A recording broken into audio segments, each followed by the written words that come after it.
नमस्कार। प्रादेशिक समाचार के साथ मैं नूतन लकड़ा। पहले मुख्य समाचार। केंद्रीय मंत्रिमंडल ने गन्ने का लाभकारी मूल्य बढ़ाकर 290 रुपए प्रति क्विंटल किया। केंद्र सरकार ने राज्यों और केंद्र शासित प्रदेशों के सभी स्कूलों के शिक्षकों को प्राथमिकता के आधार पर टीका लगाए जाने का किया आग्रह। झारखंड उच्च न्यायालय ने 7वीं जेपीएससी परीक्षा के कट ऑफ डेट को चुनौती देने वाली प्रार्थियों की अपील याचिका को किया खारिज। और हैदराबाद की पुलिस टीम ने आज जामताड़ा पुलिस के सहयोग से जिले के करमाटांड थाना क्षेत्र से 2 कुख्यात साइबर अपराधियों को किया गिरफ्तार। और अब समाचार से पहले एक जरूरी संदेश। देश भर में 18 वर्ष से अधिक आयु के सभी लोगों के लिए सरकारी केंद्रों में निःशुल्क टीकाकरण अभियान चलाया जा रहा है। हमारे युवा श्रोताओं से अपील है कि वे कोविड रोधी टीका जरूर लगवाएं और दूसरों को भी इसके लिए प्रेरित और सहयोग करें। कोरोना महामारी के प्रति आप कोई भी लापरवाही न बरतें, क्योंकि कोरोना अब भी हमारे लिए बड़ा खतरा बना हुआ है। जब तक आवश्यक ना हो घर से बाहर ना निकलें और इन आसान उपायों का पालन करें। मास्क लगाएं, 2 गज की सुरक्षित दूरी बनाए रखें, बार बार हाथ धोएं, चेहरा साफ रखें। कोविड से संबंधित जानकारी और मार्गदर्शन के लिए राष्ट्रीय हेल्पलाइन नंबर काम कर रही है। इसके नंबर हैं 011239780046 और 1075। इसके अलावा राज्य हेल्पलाइन नंबर 104 डायल कर समस्या का त्वरित समाधान लिया जा सकता है। और अब समाचार विस्तार से।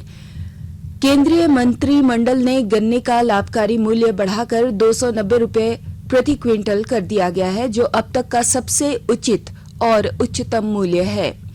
केंद्रीय वाणिज्य उपभोक्ता मामले, खाद्य और सार्वजनिक वितरण मंत्री पीयूष गोयल ने कहा कि मंत्रिमंडल के इस फैसले से 5 करोड़ गन्ना किसानों और उसके आश्रितों को लाभ होगा।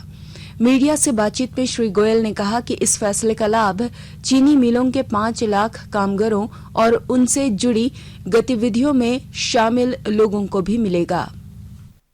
Fair and remunerative price FRP जो शुगर केन पे दिया जाता है, उसको बढ़ाकर अब 290 रुपए प्रति क्विंटल करने का निर्णय लिया गया, जो 10% रिकवरी के ऊपर आधारित होगा। जब रिकवरी 10% से अधिक हो जाती है तो उसका प्रोपोर्शनेट 0.1% इंक्रीज के लिए, हर 0.1% इंक्रीज के लिए अधिकांश 2 रुपए 90 पैसे प्रति क्विंटल और दिया जाता है। और न्यूनतम बेसिक जो प्राइस मिलती है उसको भी 9.5% पर रोका गया है कि 9.5% से कम अगर किसी किसान का रिकवरी होती है तो 9.5% पे ही आधारित उनको 275 रुपए 50 पैसे प्रति क्विंटल उनको भी मिलेगा, अगर 9.5% से नीचे भी हो तो। केंद्रीय स्वास्थ्य और परिवार कल्याण मंत्री मनसुख मांडविया ने कहा कि केंद्र सरकार ने राज्यों और केंद्र शासित प्रदेशों के सभी स्कूलों के शिक्षकों को प्राथमिकता के आधार पर टीका लगाए जाने का आग्रह किया है। एक ट्वीट में श्री मांडविया ने कहा कि राज्यों और केंद्र शासित प्रदेशों से 5 सितंबर को शिक्षक दिवस के पहले टीकाकरण करने को कहा गया है। विश्व स्वास्थ्य संगठन के प्रमुख वैज्ञानिक डॉक्टर सौम्य स्वामीनाथन ने कहा है कि कोविड महामारी भारत में स्थानिक रूप में प्रवेश कर सकती है। स्थानिक स्थिति वह स्थिति होती है जिसमें आबादी को संक्रमण के साथ ही जीना होता है। वहां संक्रमण का फैलाव निम्न और मध्यम स्तर का हो सकता है। एक प्रश्न के उत्तर में उन्होंने कहा कि उम्मीद है कि संगठन का तकनीकी विशेषज्ञ समूह को वैक्सीन की चिकित्सीय क्षमता से संतुष्ट होगा और सितंबर के मध्य तक इस टीके को मंजूरी मिल सकती है। केंद्र सरकार कल सदन में सभी राजनीतिक दलों के संसदीय दलों के नेताओं को अफगानिस्तान की स्थिति से अवगत कराएगी। विदेश मंत्री डॉक्टर एस जयशंकर ने एक ट्वीट में कहा कि प्रधानमंत्री नरेंद्र मोदी ने विदेश मंत्रालय को सभी पार्टियों के संसदीय दल के नेताओं को अफगानिस्तान की मौजूदा स्थिति से अवगत कराने के निर्देश दिए हैं। केंद्र सरकार कल असंगठित क्षेत्र के श्रमिकों के लिए राष्ट्रीय डाटाबेस ई श्रम पोर्टल शुरू करेगी। श्रम और रोजगार मंत्री भूपेंद्र यादव ने ई श्रम पोर्टल का लोगो जारी करते हुए कहा कि असंगठित श्रमिकों की पहचान की मांग लंबे समय से की जा रही थी। उन्होंने बताया कि यह पोर्टल राष्ट्र निर्माता श्रम योगियों का डाटाबेस उपलब्ध कराएगा। इससे श्रमिकों को कल्याणकारी योजनाओं का लाभ अपने स्थान पर मिल सकेगा। केंद्रीय युवा और खेल मंत्री अनुराग सिंह ठाकुर ने विश्व अंडर 20 एथलेटिक चैंपियनशिप के पदक विजेताओं से मुलाकात की। खिलाड़ियों के प्रदर्शन की सराहना करते हुए श्री ठाकुर ने कहा कि भारतीय खिलाड़ियों ने अच्छा प्रदर्शन किया। इससे पता चलता है कि भारत और बेहतर कर सकता है। उन्होंने कहा कि सरकार खिलाड़ियों को बेहतर बुनियादी ढांचा उपलब्ध कराने के लिए प्रतिबद्ध है। आप भारत का भविष्य हैं और भारत सरकार की ओर से हम सबका प्रयास रहेगा कि आपकी ट्रेनिंग में कोई कमी ना आए, आपकी सुविधाओं में कोई कमी ना आए। इसलिए आपसे बातचीत करके, खुले मन से बातचीत करके, ग्रास रूट लेवल की फीडबैक लेके क्या परेशानी खिलाड़ी को आती है, क्या सुधार किया जा सकता है। हमने 5-6 वर्षों में कुछ करने का प्रयास किया है। टॉप जैसी स्कीम को चलाया है। एलीट एथलीट को देश विदेश में ट्रेनिंग दी है। बहुत सारे एथलीट्स को तो 300-300, 400-400 दिन विदेशों में ट्रेनिंग मिली। 1,000 दिन देश के अंदर ट्रेनिंग मिली। केंद्र सरकार कोविड महामारी के दौरान लोगों की सुविधा के लिए बनाई गई राष्ट्रीय स्तर की हेल्पलाइन नंबर के बारे में लोगों को जागरूक कर रही है। सूचना प्रसारण मंत्रालय अपने विभिन्न विभागों के माध्यम से इन हेल्पलाइन नंबर के बारे में जागरूकता बढ़ा रहा है। विभिन्न हेल्पलाइन नंबर इस प्रकार हैं। कोविड संबंधी सवालों के जवाब देने के लिए स्वास्थ्य और परिवार कल्याण मंत्रालय की हेल्पलाइन है 1075। राज्य हेल्पलाइन नंबर है 104। महिला और बाल विकास मंत्रालय की चाइल्ड हेल्पलाइन है 1098।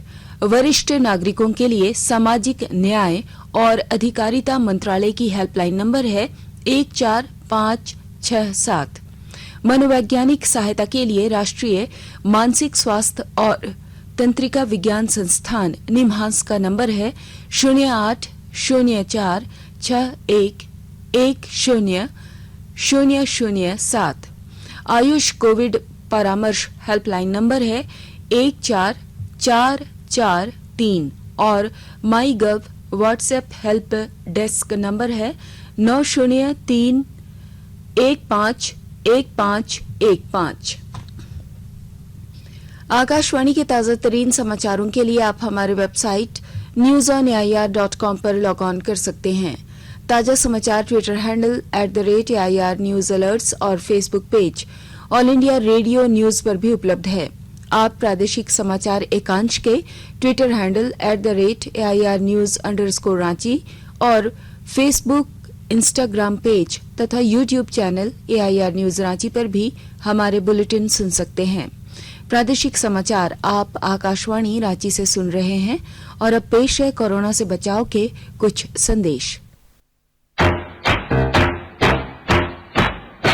चलो मिलकर एक शुरुआत करें, चलो एक फैसला आज करें, मास्क नहीं तो टोकेंगे, कोरोना को रोकेंगे, चलो एक वादा करते हैं, चलो एक वादा करते हैं, मास्क नहीं तो टोकेंगे, कोरोना को रोकेंगे।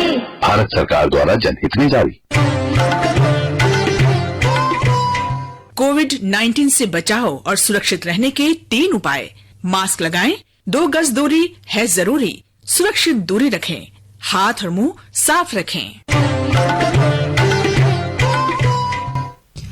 सूचना और प्रसारण मंत्रालय आजादी का अमृत महोत्सव श्रृंखला के अंतर्गत 23 से 29 अगस्त तक विशेष सप्ताह मना रहा है। आकाशवाणी आजादी का सफर आकाशवाणी के साथ आज हिंदी और अंग्रेजी में प्रसारित कर रहा है। दूरदर्शन नए भारत का सफर के अंतर्गत आज शाम संवैधानिक सुधार शीर्षक से कार्यक्रम दिखाएगा। आजादी का अमृत महोत्सव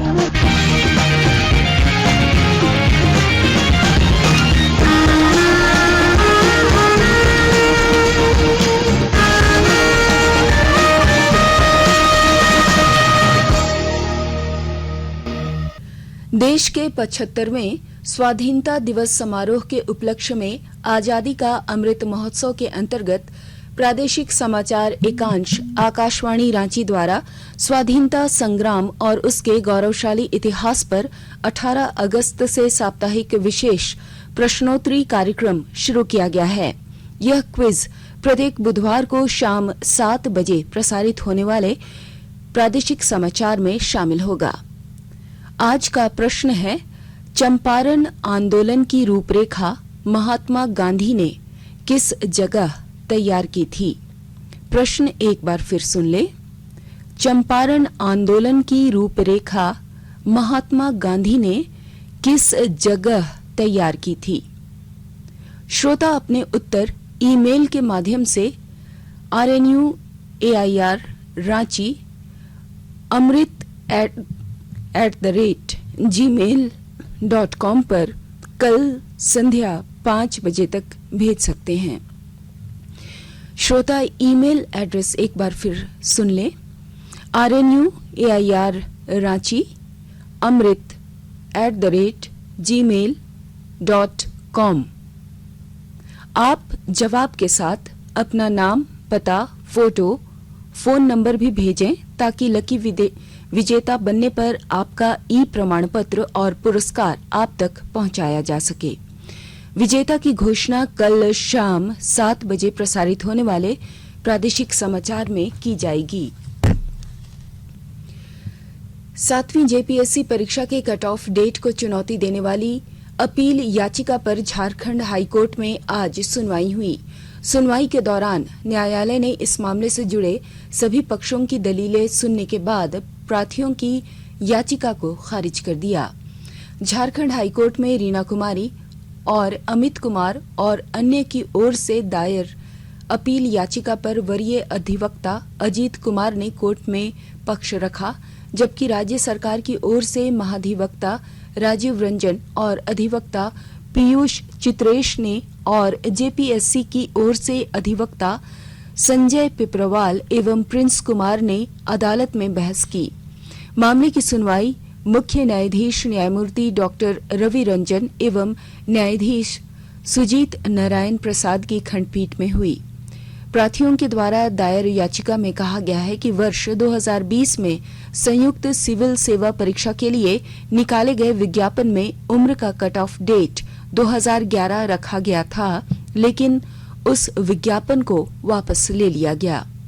1 साल बाद ही JPSC की ओर से संयुक्त सिविल सेवा परीक्षा के लिए विज्ञापन निकाला गया, जिसमें कट ऑफ डेट 1 अगस्त 2016 रखा गया है। प्रार्थियों ने इसे घटाकर 1 अगस्त 2011 करने की मांग की थी।